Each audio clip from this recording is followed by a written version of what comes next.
잠언은 지혜서입니다. 이스라엘 왕 솔로몬의 말입니다. 이것은 어리석은 자를 슬기롭게 하며 젊은 자에게 지식과 근신함을 주기 위한 것입니다. 그렇다면 잠언에서 말하는 어리석은 자는 어떤 사람일까요? 나와 상관없는 다른 어떤 누구를 말하는 것이겠습니까? 그러나 의미 있게 말한다면 여기서 어리석은 자는 내가 하나님을 경외하지 않을 때 그 내를 말하는 것이고, 또 내가 하나님보다 내 지식을 더 의지하고 내 경험을 더 의지하고 살아갈 때 그때 내가 바로 어리석은 자라는 것입니다. 하나님은 우리가 지혜로운 삶을 살기를 원하십니다. 본문에 보면은 지혜는 명철한 자 앞에 있다 했는데 가까운 데 있다, 바로 앞에 있다는 의미겠죠. 또 명철한 자는 지혜를 늘 앞에 둔다, 그런 의미로도 되고, 또 그런 거 하면 미련한 자는 눈을 땅 끝에 둔다고 했습니다. 지혜가 아주 가까운 곳에 있는데 미련한 자는 그것을 모르고 눈을 땅 끝에 둔다는 것이죠. 저 멀리 살피고 다른 누구 생각하고 그렇게 산다는 것입니다. 지혜의 삶은 예수님과 함께 하는 삶이요, 영생의 삶이라고도 표현할 수 있습니다. 자, 그렇다면 이제부터 지혜의 삶은 어떤 것인지 함께 살펴보면서 은혜를 받겠습니다. 지혜의 삶은 첫째, 사랑의 삶입니다. 쉽게 표현하면 화이팅보다 사랑입니다. 어느 여성이 쓴 글인데 공감이 되어서 인용합니다. 그 여성은 혼자 계시는 어머니가 몸도 약하시고 자주 아프셔서 전화를 자주 드린다고 했습니다. 그날도 여느 때처럼 이런저런 이야기를 나누다가 통화를 마칠 때쯤 어머니 잘 계시라는 의미로 엄마 파이팅! 이렇게 외쳤는데 그 어머니가 하시는 말씀이 예, 왜 너는 자꾸 나보고 항상 싸우라고 하니? 여성이 엄마 사랑해, 그렇게 하면 얼마나 좋아? 세상에 경쟁하고 싸우고 이기는 것밖에 없니? 그런 세상은 너무 삭막하다고 느끼지 않니? 그랬습니다. 수화기에서 흘러나오는 어머니의 말씀을 듣고 그분은 깜짝 놀랐다고 했습니다. 그리고 자기의 삶을 돌아보았다고 했습니다. 어머니 말과 같이 자기의 삶은 다른 사람과 경쟁하고 싸우고 지지 않으려고 달려왔던 그런 시간들이었습니다. 그 삶에 푸근함도 없고 여유도 없었습니다. 사랑과 자유 이런 거하고는 아주 거리가 먼 삶이었습니다. 그래서 그때부터는 어머니 말씀처럼 좀 더 여유를 가지고 사랑의 삶을 살기로 다짐했다는 내용의 글이었습니다.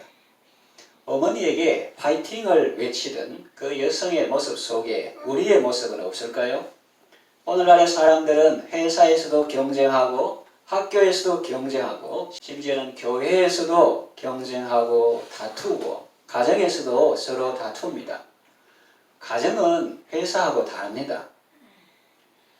아프고 병든 사람이 있으면 잘라버리는 것이 아니고 해고해버리는 것이 아니라 오히려 불쌍히 여기고 그의 아픔을 함께 나누며 사랑으로 함께 살아가는 것입니다. 그런데 사람들은 가정에서도 상대방을 꼭 이기려 합니다. 남편도 이기고 자녀도 이기려고 합니다. 아내를 이기고 자식들을 이기려고 합니다. 그래서 논리로 싸우고 눈빛으로 싸우고 표정으로 싸우고 때로는 성경 말씀을 인용하며 싸우기도 합니다. 그러면 어떻게 될까요? 이렇게 철저하게 무장해서 다른 사람을 공격하고 싸우고 그렇게 하면은 자기가 승리자가 되겠죠. 그런데 자기 주변에 있는 사람들은 어떤 사람일까요? 마음이 피투성이가 되어 쓰러져 있습니다. 자꾸 공격을 하니까 기가 팍 죽어가지고 지성도 많이 상처를 입고 특별히 감성이 많이 상처를 입고 의지도 아주 약해져 있는 그런 상태입니다. 그리고 어떤 분은 자기 남편한테 남자가 돼가지고 패기도 없고 방역도 없고 하는데 누가 옆에서 보고 그래 맞는 사람이 누군데 이런 생각하는 사람도 있다는 거죠. 그래서 그 남편이나 아내나 자녀나 피투성이가 되는데 그 사람들을 누가 건사합니까? 그 상처 입은 남편의 마음은 누가 보듬어 줍니까? 그걸 가족인 자기가 해야지 다른 사람 누가 그 일을 대신해 줍니까? 다른 사람이 대신해 준다 해도 그것도 문제가 될 수 있어요. 그 자기 아내가, 자기 남편이 가장 가까운 사람이 보듬고 위로해주고 그래야지. 그 안돼가 다른 데 가서 위로를 받는다. 그것도 위험하죠.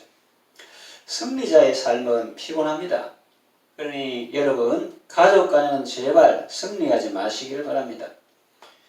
목사님 맨날 승리하면서요. 그거는 제가 말하는 게 아니고 성경에 나올 때 그 말은 영적 전쟁에서는 마귀와 싸우고 죄와 싸우고 욕심과 싸우고 옛사람 자아와 싸우고 하는 이 영적 전쟁에서는 승리해야 하겠지만 그 외의 일에는 승리하시면 안 됩니다. 져주셔야 합니다.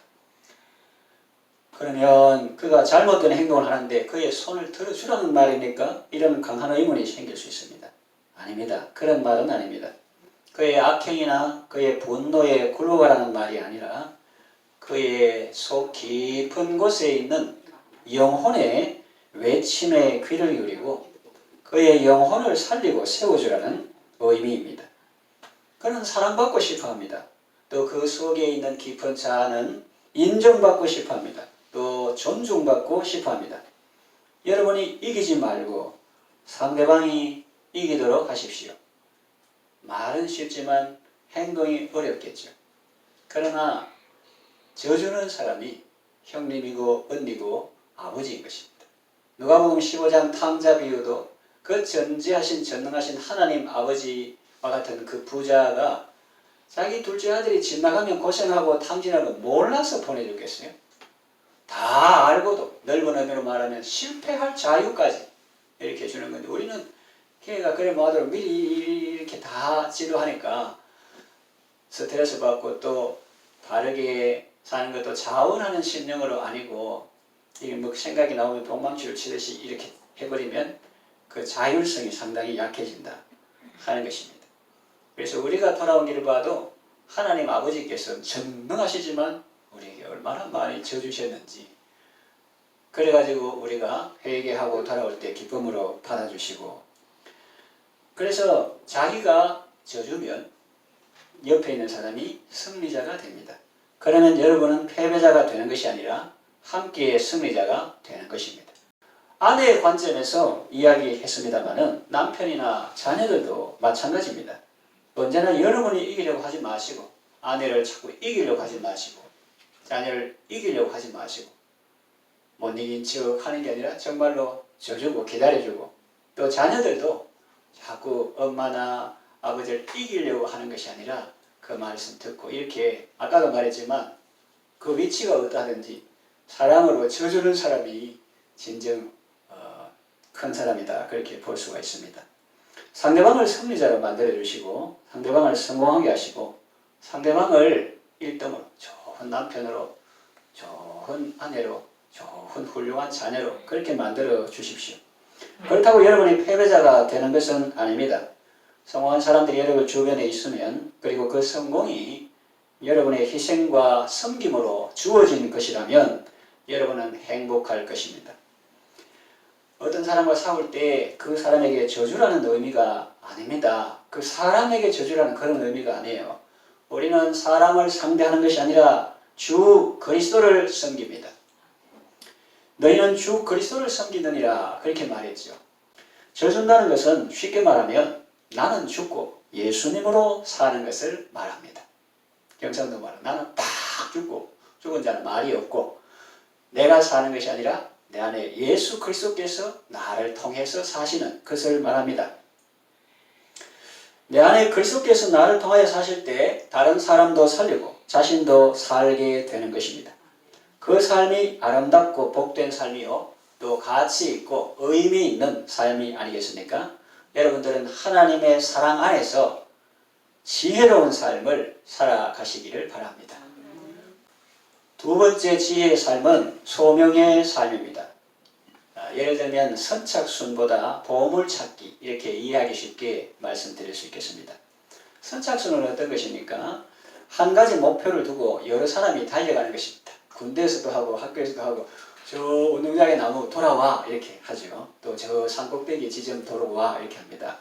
그래서 등수에 든 사람은 상을 받거나 쉬고 나머지 다른 사람은 상을 받지 못하거나 계속 벌을 받아야 하는 방식입니다. 또 뛰어. 5등 안에 안 들었으면 또 뛰어. 너는 열외고 또 뛰어. 자꾸 돌면 피곤하죠. 행복한 사람이 몇 명 안 되겠죠. 초등학교 때 소풍 가서 보물찾기 한 경험이 있습니다. 선생님들은 학생들이 모를 때 나무나 돌 사이에 많은 종이 쪽지를 숨겨둡니다. 그래서 여러 가지 프로그램을 하다가 이제 보물찾기 순서가 되면 학생들이 흩어져서 보물을 찾습니다. 그걸 많이 찾는 학생도 있고 적게 찾는 학생도 있습니다. 마음씨가 좋은 친구는 보물을 하나도 발견하지 못한 친구에게 자기 것을 나누어 주기도 합니다.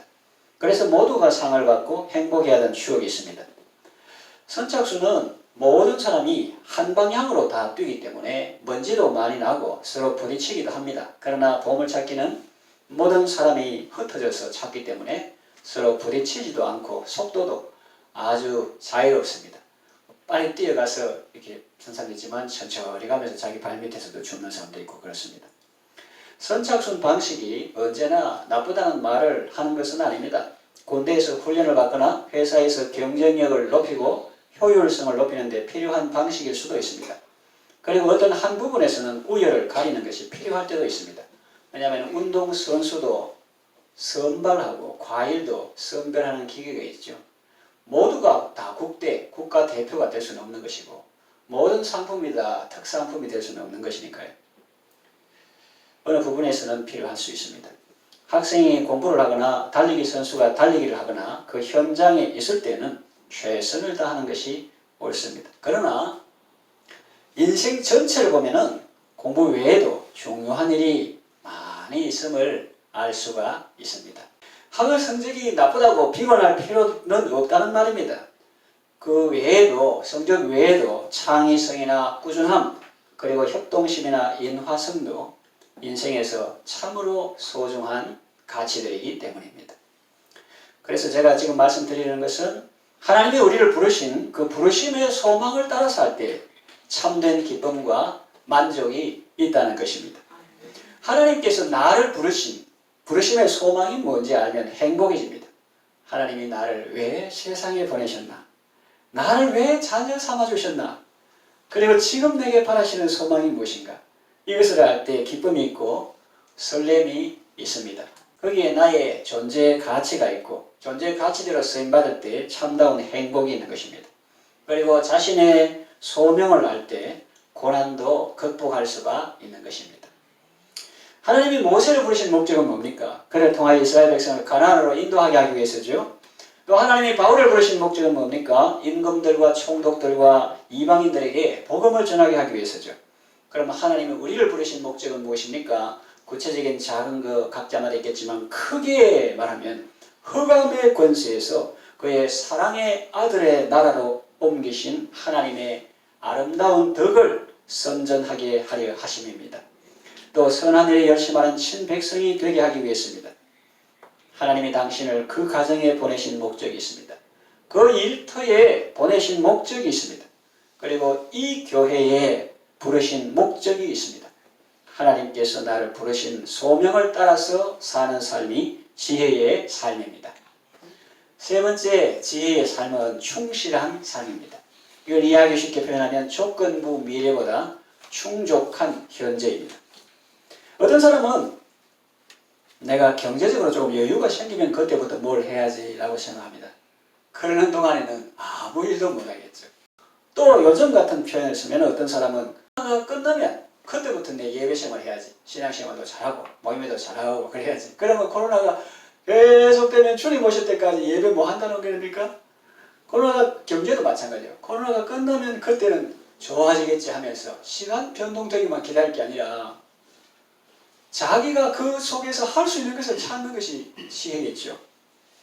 코로나가 시작됐을 때 금방 끝날 것 같았죠. 잠시만 고통을 참으면 지나갈 줄 알았죠. 그래 많이 참았습니다. 요것만 참으면 2주만 참으면 다 되고. 근데 계속 해가지고 사실은 3년이지만은 그 이름이 코비드-19, 코비드-19 아닙니까? 그러니까 19년 말에 발견됐으니까 19, 20, 21, 22, 4년째 접어들고 있습니다. 그렇게 제가 조금 더 수그러들지 않고 있습니다. 코로나가 지나가면 무엇인가 하겠다는 말은 코로나가 계속되는 동안에는 아무것도 할 수 없다는 말과 같습니다. 그러면 코로나가 계속되면 아무 일도 못하다가 예배도 못 드리고 뭐 교제도 못하고 또 자기가 사업한다 경제활동한다 하면은 아무것도 못하다가 주님 앞에 가야 하는 걸까요? 아닙니다. 뭐 앞에서 말한 거예요. 조건부미에 뭐 코로나가 끝나면 뭐 하겠다. 내가 경제적으로 뭐가 되면 뭐 하겠다. 이런 걸 조건부 미래라고 하고 지금 말씀드린 건 충족한 현재를 말하는 겁니다. 그렇게 아무것도 못하는 게 아니라 하나님께서 허락하시는 소중한 삶을 낭비해서는 안 됩니다. 막말로 딱 깨가지고 창시 이후 성도가 사명을 감당하는데 어려움이 없는 날은 단 하루도 없었습니다. 전도하러 갈 때 우리가 늘 말했죠. 창세 이후 지금까지 전도하기 좋은 날 하루도 없었다. 핑계대는 사람 입장에서 보면 뭐 더워서 뭐 하겠고 추워서 뭐 하겠고 더워서 다 벗고 있는데 갈 수 있나? 추워가 문 꽁꽁 닫고 있는데 갈 수 있나? 뭐 이러면서 창세 이후 전도하기 좋은 날 하루도 없었습니다. 그러나 그 사람들은 계속 사명을 감당했죠. 사도행전 당시 보세요. 그 사람 우리가 뭐 어렵다 힘들다 하지만 그 사람들은 나라에서 예수 전하는 자를 막 잡아가지고 옥에 넣고 막 그런 때예요. 또 초대교회 로마 그때도 그렇고. 그런데 지금 보면 예수 믿는다고 잡아가거나 그러지 않잖아요. 그런데 사도행전은 사람들 보면 또 폭발적으로 부흥했다는 말이에요.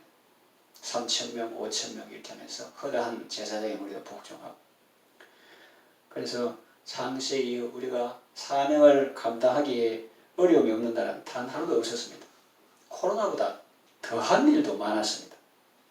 그러나 그런 때에도 하나님의 사람들은 하나님께서 세워주신 자리에서 최선을 다해서 사명을 수행했습니다. 그래서 막연히 조건부 미래를 생각하고 기대하기보다는 현재를 충실하게 사는 것이 지혜라는 말씀입니다. 사람에게는 다 자기의 때가 있고 자기에게 주어진 일이 있는 것입니다. 그것을 깨닫고 자신의 때에 자기 일에 최선을 다하는 것이 지혜입니다.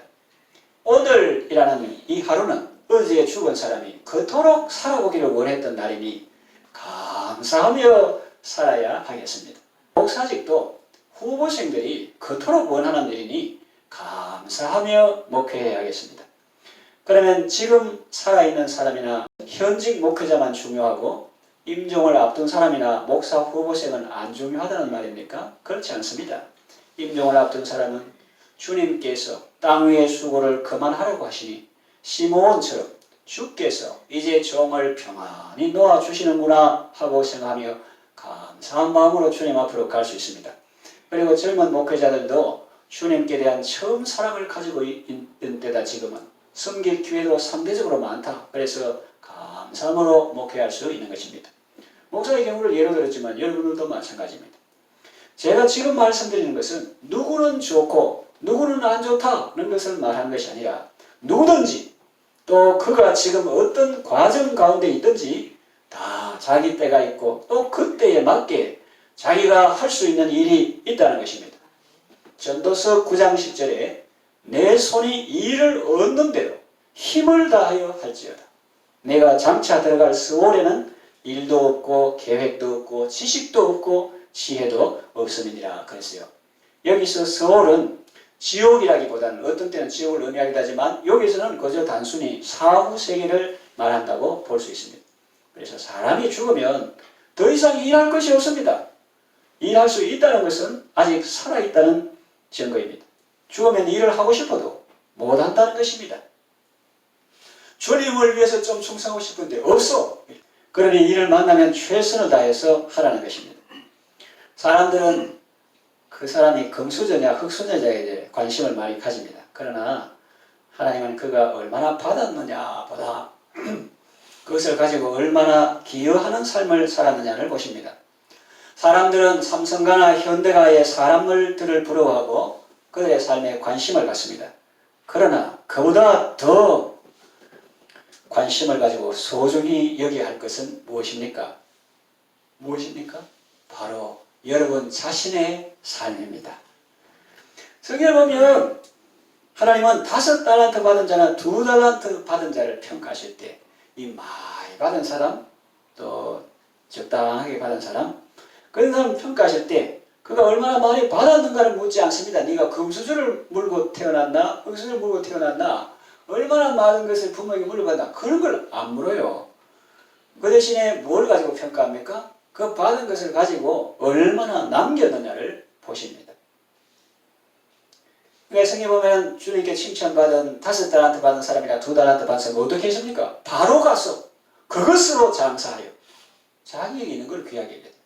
나는 안 주나 이게 아니고 자기한테 네 손에 있는 것이 무엇이냐? 바로 그것으로 장사하여 2배를 남겨서 주인께 그 이익을 돌려드렸습니다. 그런데 주인은 그들을 똑같이 칭찬했습니다. 사람들은 교회의 규모를 봅니다. 그러나 주님은 그 교회가 얼마나 건강하며 사명을 잘 감당했는지를 보십니다. 다시 교회에 나오는데 빌라델피아 교회처럼 적은 능력을 가지고도 주의 말씀을 지키며 주의 이름을 배반치 않은 교회는 칭찬받았습니다. 그러나 라오디게아 교회는 사람들이 보기에 부유한 교회였고 자신들도 그렇게 생각했지만 우리는 부자다, 부족한 게 없다. 시설도 좋고 주차장도 좋고 온갖 편의시설 다 있고 자기들이 요즘 표현하면 그렇다는 거예요. 그 라오디게아가 사람들이 보기에 다 부유한 교회였고 또 자신들도 그렇게 생각했지만 영적으로 병든 교회이기 때문에 주님께 책망을 받았습니다. 그러니 여러분 큰 교회 사이즈 큰 거 부러워하지 말고 교회 규모가 크든지 작든지 하나님께서 나를 세워주신 그 자리에서 꽃을 피우고 열매를 맺는 것이 귀한 것입니다. 큰 교회에 다닌다는 것이 믿음도 크다는 증표가 될 수 없고 큰 교회에 내 교적이 있다. 교적부에 내 이름이 올라가 있다고 해서 그것 때문에 천국 가는 것은 아닙니다. 큰 교회에서 섬길 생각만 하고 규모가 갖추어지면 그게 멋지게 폼나게 한번 섬겨버리라. 그런 생각을 하고 지금 하나님께서 자신을 세우신 자리를 하찮게 여기고 맡은 일을 소홀히 하는 것은 어리석은 행동입니다. 규모가 큰 교회는 그 교회로서 할 일이 있고 또 규모가 작은 교회는 규모가 작은 교회로서 할 수 있는 일이 있습니다. 각자 자신의 위치를 소중히 여기고 자신이 할 수 있는 일에 최선을 다하는 것이 아름답고 귀한 것입니다. 자기의 일을 알고 또 자기의 때를 아는 사람은 복 있는 사람입니다. 하나님의 사람 모세는 이렇게 기도했습니다. 우리에게 우리 날 계수함을 가르치사 지혜의 마음을 얻게 하소서. 우리의 날이 있습니다. 또 우리의 때가 있습니다. 그 때를 잘 알고 하나님께서 기회를 주실 때 최선을 다하는 삶이 아름답죠. 그리고 그렇게 사는 것이 지혜로운 삶입니다. 이 말씀을 정리 요약합니다. 지혜는 명철한 자 앞에 있습니다. 가까운 곳에 있습니다. 그러나 어리석은 자는 눈을 땅 끝에 둡니다. 지혜를 먼 곳에서 찾습니다. 여러분 다투는 삶보다 사랑의 삶을 사십시오. 또 타인의 길을 동경하지 말고 자신의 길을 걸으십시오. 남이 장에 간다고 걸음지고 가지 말고 하나님이 부르신 소명을 따라서 사십시오. 그리고 자신의 때를 알고 자신이 할 일을 알아서 최선을 다하십시오. 지혜를 인격적으로 말하면 예수님입니다. 그리스도는 우리의 지혜가 되신다고 성경은 말하고 있습니다. 예수님 안에서 지혜롭고 복된 삶을 살아가시기를 바랍니다.